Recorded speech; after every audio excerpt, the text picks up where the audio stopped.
আন্দোলনে উত্তাল বাংলাদেশ।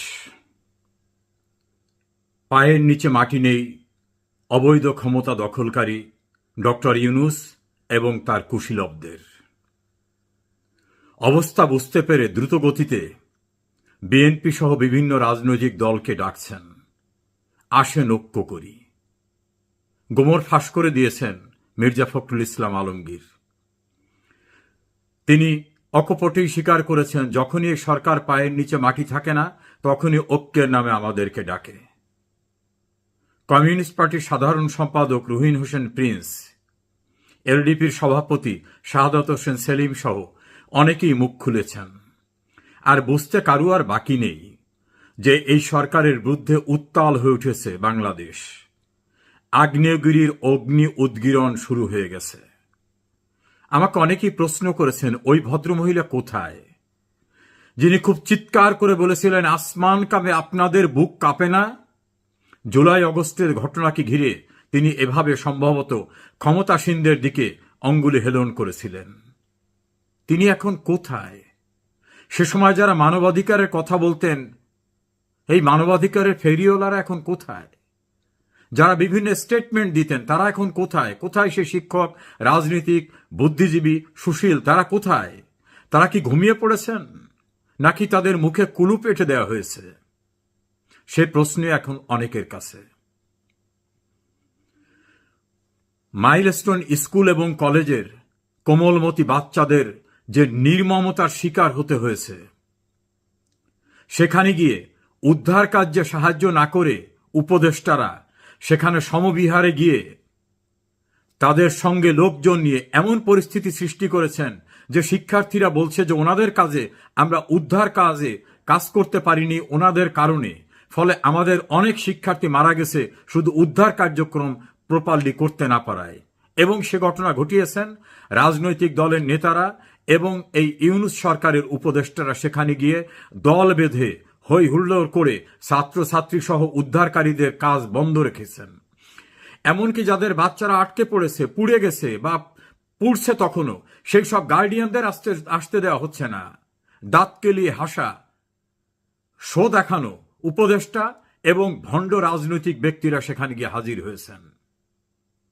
সেই নির্মমতার শিকার যারা, তারা রাতে কিভাবে লাশ সেখান থেকে নিয়ে আসা হয়েছে, এই ঘটনা যারা প্রত্যক্ষদর্শী, সেই স্টুডেন্টদের, মেয়েদের হোস্টেলে আটকে রাখা হয়েছে, বাইরে তালা দিয়ে রাখা হয়েছে, যাতে বাইরে এসে তারা কোনো মাধ্যমে যেন প্রকাশ করতে না পারে যে কিভাবে এখান থেকে রাতে অ্যাম্বুলেন্সে বা অন্যান্য যানবাহনে লাশ নিয়ে যাওয়া হয়েছে।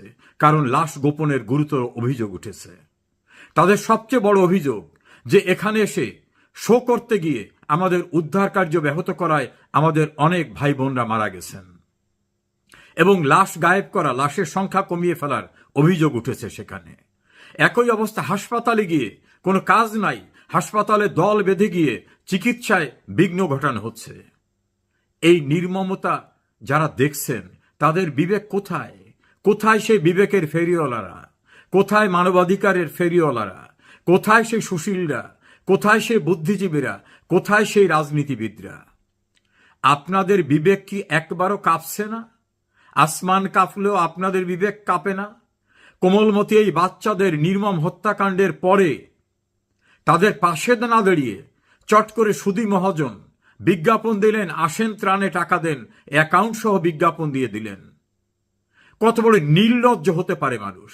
সরকারের তো ত্রাণ ফান্ড আছে, সেই টাকা কি এদের পিছনে ব্যয় করা যেত না? তাছাড়া ওই সময় কি টাকার দরকার ছিল? টাকার নেশা, সুদের ব্যবসা করা, টাকার নেশাই তো হবে। কোমলমতি এই বাচ্চাদের যখন বের করা শেষ হয় নাই, সে সময় তিনি বিজ্ঞাপন দিয়ে আসেন আসেন আমার ত্রাণ তহবিলে টাকা দেন।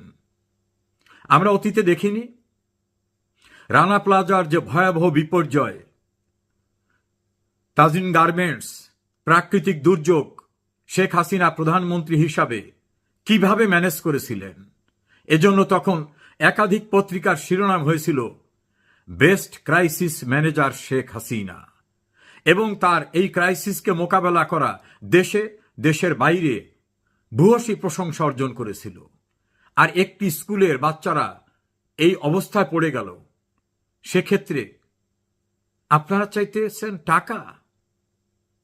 শেখ হাসিনা জাতীয় বার্ন ইনস্টিটিউট এবং প্লাস্টিক সার্জারি ইনস্টিটিউট করে দিয়েছেন, মেট্রো রেল করে দিয়েছেন, দ্রুততার সঙ্গে বাচ্চাদেরকে হসপিটালে নেওয়া সম্ভব হয়েছে, এবং বার্ন ইনস্টিটিউট ইন্টারন্যাশনালি রিকগনাইজড এই ইনস্টিটিউট, তাদের চিকিৎসা চলছে।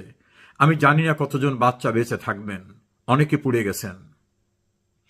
একজন শিক্ষয়িত্রী তো তার জীবন উৎসর্গ করে 20টি বাচ্চাকে রক্ষা করার পর আবার তাদের উদ্ধার করতে গিয়েছিলেন। সালাম সেই শিক্ষয়িত্রীকে। এত বড় ভয়াবহ ঘটনার পরে সুধী মহাজন কিভাবে দাঁত কেলিয়ে রাজনৈতিক মিটিং করছেন অন্য অন্য দল ডেকে, এবং সেখানে হাসি, ফটো সেশন, কোনো শোকে বিহব্বলতা নাই। সারা দেশ যখন শোকে বিহব্বল, সেই সময় তিনি ক্ষমতায় টিকে থাকবেন কিভাবে, সেজন্য অন্যান্য দলকে ডেকে মিটিং করছেন। এত নির্লজ্জ হতে পারে মানুষ? কোমলমতি ফুলের মতো নিষ্পাপ এই বাচ্চাদের চেহারা একবারও কি তাদের প্রাণে ভেসে ওঠে না? তাদের পাশে দাঁড়ানো নেই। ছাত্ররা অধিকার দাবি করতে বিশ্ববিদ্যালয় সহ বিভিন্ন পর্যায়ের ছাত্ররা সচিবালয়ে গিয়েছিলেন। তাদের যেভাবে মারধর করা হয়েছে, ছাত্রদের রক্তের হোলি খেলার ভিতর থেকে ক্ষমতা আরোহণকারী ব্যক্তিরা ঘোষণা দিয়েছেন 24 ঘন্টার ভিতরে আন্দোলনরতরা চলে না গেলে কঠোর ব্যবস্থা নেওয়া হবে। স্বল্প সময়ের ভিতরে কঠোর ব্যবস্থা। নির্মমভাবে সেনাবাহিনী এবং পুলিশ দিয়ে তাদের পেটানো হয়েছে। মাটিতে পড়ে যাওয়া একজন ছাত্রকে সেখানে পালানো হয়েছে, উপরে তুলে 5 জনই মিলে মারতেছে, তারপর নাকে মুখে ঘুষি এবং অন্যদেরকে বেধড়ক পিটানো হচ্ছে। এটা তো বর্বরতার চেয়েও বড় কিছু। তারা শাহবাগে তাদের ক্ষোভ প্রকাশ করতে চেয়েছে, সেখানে গিয়েও তাদের সঙ্গে যে আচরণ করা হয়েছে, যেভাবে মারধর করা হয়েছে, এই নির্মমতা, এই বর্বরতা আপনাদের বিবেককে সাড়া দেয় নাই?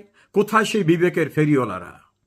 একজন বয়স্ক মহিলা, তিনি নির্মমভাবে পেটানো একজন ছাত্রকে রক্ষা করতে গেলে তাকেও পেটানো হচ্ছে।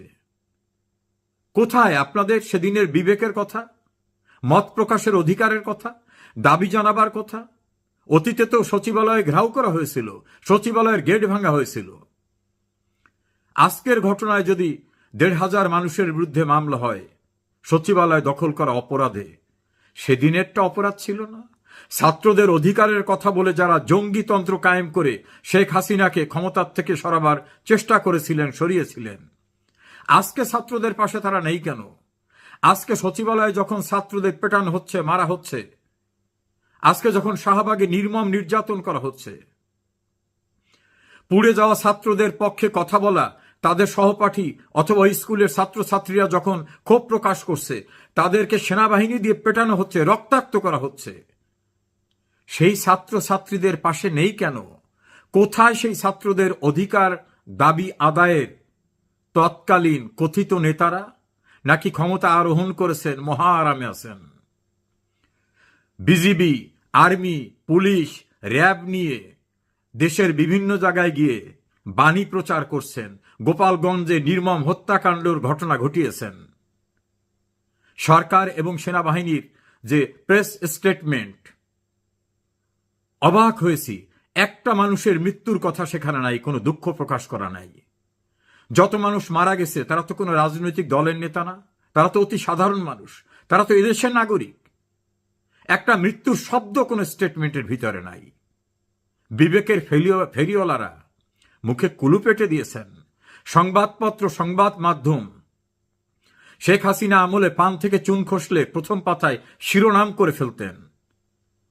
গোপালগঞ্জের নৃশংসতার ঘটনার শিরোনাম হলো ঠিক বিপরীতটা। প্রশ্ন তুলেছেন, কোন আইনে একটা নিবন্ধিত সংগঠনের পিছনে সাজোয়া মিলিটারি যান, র্যাব, বিজিবি, পুলিশ প্রহরা দিয়ে সারা দেশে ঘুরে বেড়ানো হচ্ছে, সারা দেশে রাজনৈতিক কর্মসূচি পালন করা হচ্ছে? এত বড় নৃশংস ঘটনা, মাইলস্টোন স্কুল কলেজের, সচিবালয়ের ঘটনা, শাহবাগের ঘটনা, একের পর এক সারা বাংলাদেশ যখন উত্তাল, সেই সময় সুধী মহাজন অত্যাচারের স্টিম রোলার চালাচ্ছেন এবং সেক্ষেত্রে ব্যবহার করছেন দেশপ্রেমিক সেনাবাহিনীকে, র্যাবকে, পুলিশকে, সরকারি যন্ত্রকে ব্যবহার করছেন। এ থেকে শেষ রক্ষা হবে? আমার মনে হয় না। কোথায় সেই বিবেকের ফেলিওয়াররা? জয় বাংলা স্লোগান দেওয়ার অপরাধে গোপালগঞ্জে একটি বাচ্চাকে একজন ইন্সপেক্টর, 2 জন সাব ইন্সপেক্টর, 3 জন কনস্টেবল মিলে বেদমভাবে মারধর করে তার মাথাটাকে বডির থেকে পিছনের দিকে নিয়ে ঘাড় মোটকে দেওয়ার মতো একটা বীভৎস ঘটনা ঘটানো হলো। জয় বাংলা এত অপরাধের? এই জয় বাংলা বলেই তো দেশটা স্বাধীন করা হয়েছিল। মুক্তিযুদ্ধের চেতনার প্রাণ সঞ্চারী স্লোগান ছিল।